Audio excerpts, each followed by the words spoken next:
ರಾಜ್ಯ ಬಿಜೆಪಿ ಅಧ್ಯಕ್ಷ ಬಿವೈ ವಿಜಯೇಂದ್ರ ಅವರು ಮಾಡಿರುವಂತಹ ಟ್ವೀಟ್ನ ಅಂಶಗಳನ್ನ ಗಮನಿಸ್ತಾ ಇದ್ದೀರಿ.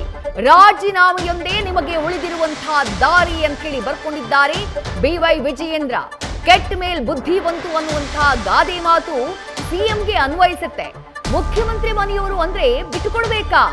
62 ಕೋಟಿ ಕೊಟ್ರೆ ನಿವೇಶನಗಳನ್ನ ಹಿಂದಿರುಗಿಸ್ತೀನಿ ಅಂತ ಹೇಳಿ ಆವತ್ತು ಆರ್ಭಟಿಸಿದ್ದ ಮಾನ್ಯ ಸಿದ್ದರಾಮಯ್ಯ ಅವರು ಇವತ್ತು ಬೇಷರತ್ತಾಗಿ ಅವರ ಪತ್ನಿಯವರಿಂದ ನಿವೇಶನ ಹಿಂದಿರುಗಿಸುವಂತಹ ನಿರ್ಧಾರವನ್ನ ಪ್ರಕಟ ಮಾಡಿದ್ದಾರೆ. ಬಿಜೆಪಿ ಆರೋಪಗಳನ್ನ ಸಾರಾಸಗಟಾಗಿ ನಿರಾಕರಿಸಿದ್ರು. ನಿಮಗೆ ದೊರೆತ 14 ಅಕ್ರಮ ನಿವೇಶನಗಳು 5,000ಕ್ಕೂ ಹೆಚ್ಚು ನಿವೇಶನಗಳ ಲೂಟಿಕೋರತನಕ್ಕೆ ರಕ್ಷಣೆಯಾಗಿ ನಿಂತಿದೆ ಅಂತ ಹೇಳಿ ಆರೋಪಿಸಿ ನಾವು ನಡೆಸಿದ ಮೈಸೂರು ಪಾದಯಾತ್ರೆಗೆ ಪರ್ಯಾಯ ಸಮಾವೇಶವನ್ನ ಆಯೋಜಿಸಿ ಭಂಡತನದ ಸಮರ್ಥನೆಗಿಳಿದ್ರು. ಸಾಮಾಜಿಕ ಕಾರ್ಯಕರ್ತರ ನ್ಯಾಯಾಲಯದ ಹೋರಾಟಕ್ಕೆ ಅಸ್ತು ಎಂದ ಘನತೆವಿತ್ತ ರಾಜ್ಯಪಾಲರನ್ನ ಅವಹೇಳನ ಮಾಡಿದ್ರು. ಅವರು ನೀಡಿದ ಅನುಮತಿಯನ್ನ ಪ್ರಶ್ನಿಸಿ ಹೈಕೋರ್ಟ್ನಲ್ಲಿ ಹೋರಾಟ ಮಾಡಿದ್ರು.